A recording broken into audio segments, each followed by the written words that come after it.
Hello बच्चों, कैसे हैं आप सब। आज हम कक्षा 7 का 11वां पाठ पढ़ने जा रहे हैं। पाठ क्रमांक 11 का नाम है अद्वितीय पूर्वोत्तर भारत। आगे हम बढ़ते हैं शुद्धलेख की ओर। तो शुद्धलेख के लिए हमारे पास शब्द हैं अद्वितीय, प्रागैतिहासिक, प्रगाढ़, परस्पर, आधिकारिक, मातृसत्तात्मक, स्विट्जरलैंड, देहयष्टि, म्यांमार, लुशाई, वाद्य यंत्रों, रियासत, उत्कीर्ण, उत्तरार्ध, व्याप्त, नामग्याल, टिबेटोलॉजी, पांडुलिपियाँ। तो ये शब्द आपको कॉपी में लिखने हैं। आगे हम बढ़ते हैं मौखिक और लिखित प्रश्नों की ओर। तो मौखिक का पहला प्रश्न है, असम की भाषा और कला कौशल का वर्णन कीजिए। तो असम की प्रमुख क्षेत्रीय और आधिकारिक भाषाएं हैं असमिया और बोडो। असम कला कौशल, संगीत, नृत्य आदि से समृद्ध राज्य है। रेशमी व सूती वस्त्र, धातु, बांस और बेंत की वस्तुओं के निर्माण में असम वासी बहुत कुशल हैं। चित्रकला की तो यहाँ बहुत पुरानी परंपरा है। ख है, मणिपुर का यह नाम क्यों पड़ा। तो 18वीं शताब्दी के उत्तरार्ध में राजा भाग्यचंद तथा उनके वंशजों के चलाए सिक्कों पर मणिपुरेश्वर नाम अंकित है। इसके ही आधार पर इसका नाम मणिपुर पड़ गया। ग है, गुरु रिपोचे कौन थे। तो हमने पाठ में पढ़ा है कि गुरु रिपोचे एक बौद्ध संत थे जिन्होंने सिक्किम के लोगों को बौद्ध धर्म की दीक्षा दी। घ है, नागाओं की वेशभूषा की क्या विशेषता है। तो नागाओं के कपड़े बहुत सुंदर होते हैं और मोटी ऊन के बने होते हैं। ये अपने साथ कुछ हथियार भी रखते हैं जो इनकी वेशभूषा का ही एक हिस्सा सा लगते हैं। ड़ है, त्रिपुरा की आदिवासी जातियों में प्रमुख कौन सी है और उनकी क्या विशेषता है।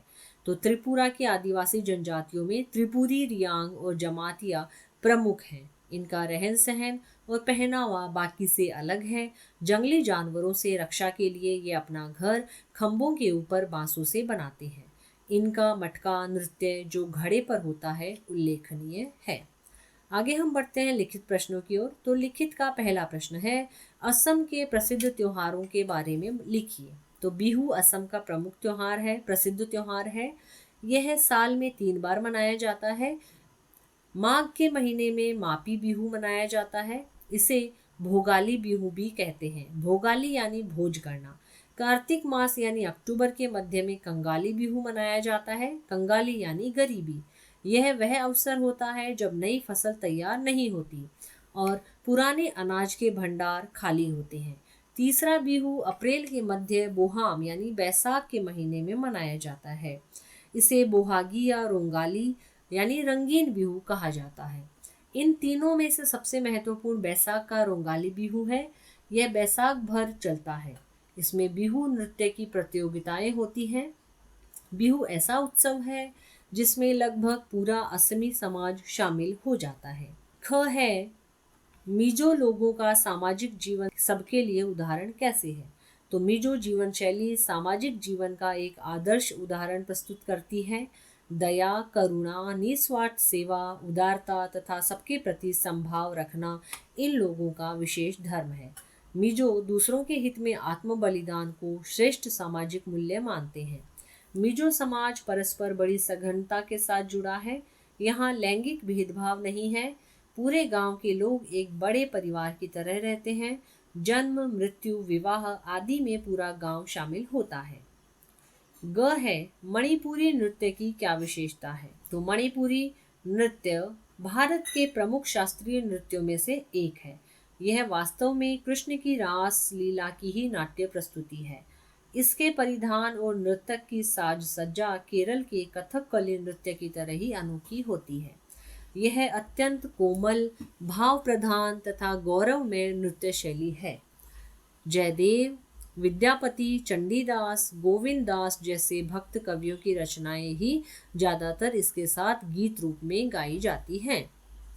घ है, त्रिपुरा को मिश्रित संस्कृति वाला राज्य क्यों कहा गया है।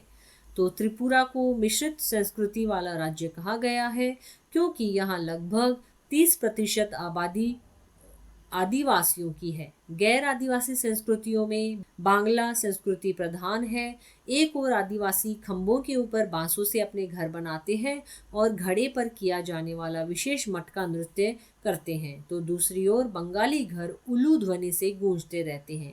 हर घर में कटहल, आम, केले, नारियल, सुपारी और चंपा के पेड़ दिखाई दे जाते हैं। ड़ है, पूर्वोत्तर भारत को अद्वितीय क्यों कहा गया है?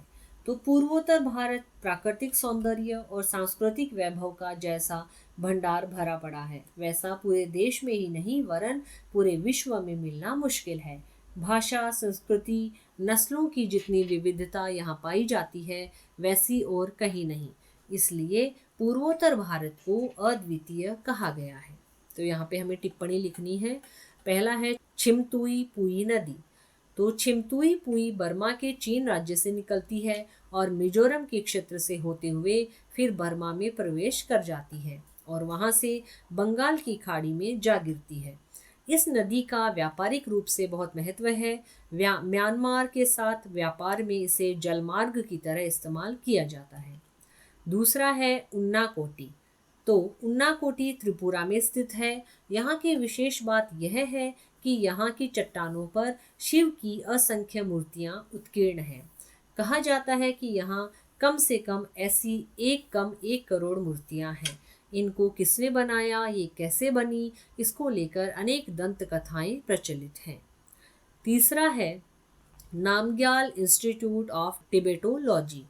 तो गंगटोक में स्थित नामग्याल इंस्टीट्यूट ऑफ टिबेटोलॉजी धार्मिक व ऐतिहासिक दृष्टि से महत्वपूर्ण है। यह तिब्बती साहित्य और शिल्प का अनूठा भंडार है। समुद्र से 55,000 फुट की ऊंचाई पर स्थित इस इंस्टीट्यूट की स्थापना सिक्किम के शासक सरताशी नामग्याल ने 1958 में की थी। यहाँ तिब्बती विज्ञान, चिकित्सा और ज्योतिष के अलावा लेप्चा और संस्कृत की भी बहुत सी पांडुलिपियाँ हैं। चौथा है अंचय बौद्ध मठ। तो गंगटोक से कुछ दूर स्थित अंचय बौद्ध मठ की बहुत मान्यता है। अंचय मठ का अर्थ है एकांत मठ। इसका निर्माण एक सुंदर पहाड़ी पर किया गया है। यहाँ से दुनिया के तीसरे सबसे ऊंचे पर्वत शिखर कंचनजंगा का शानदार दृश्य दिखाई देता है। आगे है सही शब्द भरकर वाक्य पूरे करने हैं हमें। तो क है, असम को पूर्वोत्तर भारत का प्रवेश द्वार कहते हैं। ख है, बादलों का घर है मेघालय राज्य। ग है, अरुणाचल का अर्थ है उगते सूर्य का पर्वत। घ है, गुम्पा नृत्य सिक्किम का पारंपरिक नृत्य है। ड़ है, वेनसांग ने असम की चित्रकला का जिक्र किया है। आगे है, हमें एक गद्यांश दिया गया है, तो इसके आधार पे हमें प्रश्नों के उत्तर देने हैं। तो पहले गद्यांश को पढ़ना है। तो इसका पहला प्रश्न है, मातृसत्ता व्यवस्था किन जनजातियों में प्रचलित है? तो मातृसत्तात्मक व्यवस्था खासी, जयंतिया एवं गारो जनजातियों में प्रचलित है। दूसरा प्रश्न है, संपत्ति के उत्तराधिकारी की मेघालय में क्या परंपरा है? तो मेघालय में परिवार की छोटी बेटी सारी संपत्ति की उत्तराधिकारी होती है और परिवार के बुजुर्गों तथा बच्चों के पालन पोषण की जिम्मेदारी भी वह उठाती है। ग है, नृत्य संगीत की मेघालयी लोगों के जीवन में क्या भूमिका है? तो नृत्य संगीत मेघालय के लोगों की जीवन शैली का अनिवार्य अंग है। आगे है, सोच कर लिखिएगा प्रश्न, आप जिस राज्य में रहते हैं वहाँ की सभ्यता और संस्कृति के बारे में क्या जानते हैं? तो इसको आपको अपने शब्दों में लिखना है कि आप जिस भी राज्य में आप अभी रह रहे हैं वहाँ की सभ्यता और संस्कृति के बारे में आप क्या क्या जानते हैं, वहाँ पे कैसी सभ्यता है और संस्कृति है। तो इसको आपको अपने शब्दों में लिखना है। आगे हम बढ़ते हैं भाषा से यानी व्याकरण के प्रश्न उत्तर की ओर। तो भाषा से का पहला प्रश्न है, पाठ में आए इन शब्दों में से मूल शब्द और इत या इक प्रत्यय अलग करना है हमें। तो भौगोलिक यानी भूगोल प्लस इक, आधिकारिक अधिकार प्लस इक, सामाजिक समाज प्लस इक, मिश्रित मिश्र प्लस इत, प्राकृतिक प्रकृति प्लस इक, प्रचलित प्रचलन प्लस इत, सांस्कृतिक संस्कृति प्लस इक, पारंपरिक परंपरा प्लस इक। प्रश्न संख्या 2 है, दिए गए शब्द स्त्रीलिंग है या पुल्लिंग वो हमें लिखने हैं। तो प्रदेश पुल्लिंग है, समृद्धि स्त्रीलिंग है, जाति स्त्रीलिंग है, विविधता स्त्रीलिंग है, धर्म पुल्लिंग, नृत्य पुल्लिंग। प्रश्न संख्या 3 है सामासिक पदों का विग्रह। तो यहाँ पे सामासिक पदों का विग्रह करके समास का नाम लिखना है। उत्तर पूर्व, उत्तर और पूर्व। नृत्य संगीत, नृत्य और संगीत। तो उत्तर पूर्व जो है वो द्वंद्व समास का है, नृत्य और संगीत द्वंद्व समास का है। जन्म मृत्यु, जन्म और मृत्यु द्वंद्व समास। मेघालय जो मेघों का आलय हो, यानी एक प्रदेश का नाम, बहुव्रीहि समास है। प्रश्न संख्या 4 है, यहाँ पे नीचे लिखे वाक्य हमें ध्यान से पढ़ने हैं। तो संज्ञा या सर्वनाम के जिस रूप से उसका संबंध क्रिया से जाना जाए उसे कारक कहते हैं। तो कारक चिन्हों का परसर्ग भी कहते हैं। तो यहाँ पे कारक और कारक चिन्ह हमें दिए गए हैं। तो पाठ में आए ऐसे 5 वाक्य चुनकर हमें लिखने हैं जिनमें एक से अधिक परसर्गों का प्रयोग किया गया हो। तो इस राज्य की जनसंख्या का लगभग 60% घाटी में है। राज्य में साक्षरता का प्रतिशत 60% से ऊपर है। भारत में विलय से पूर्व त्रिपुरा एक अलग रियासत थी। उन्होंने इस क्षेत्र में रहने वालों को बौद्ध धर्म की दीक्षा दी। इसी को मणिपुर का नाम भी दिया गया। प्रश्न संख्या 5 है सार्वनामिक विशेषण। तो जब सर्वनाम संज्ञा से पहले आकर उसकी विशेषता बताए तब सार्वनामिक विशेषण होता है। तो नीचे वाक्य दिए गए हैं। तो सार्वनामिक विशेषण और सर्वनाम पहचान कर दिए गए स्थान में उनका भेद लिखना है हमें। तो पहला है जैसे यह पूरे बैसाख भर चलता है, यह है सर्वनाम। दूसरा है मौसिन राम इसी राज्य में स्थित है, इसी हो गया सार्वनामिक विशेषण। ग है अपने इतिहास काल में मणिपुर के अनेक नाम थे, तो अपने सार्वनामिक विशेषण। इस क्षेत्र की विविधता अद्वितीय है, इस सार्वनामिक विशेषण। ड़ है असमिया इनकी मुख्य भाषा है, तो इनकी सर्वनाम।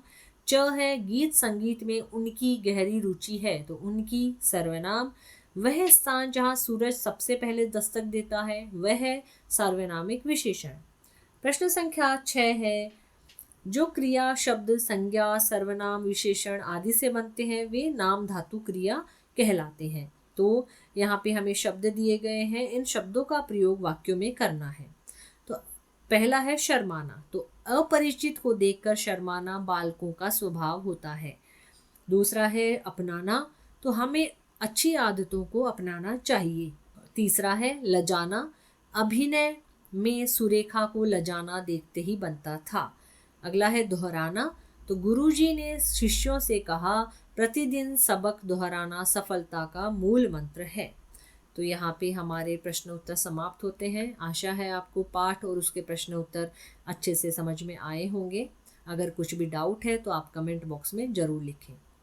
धन्यवाद।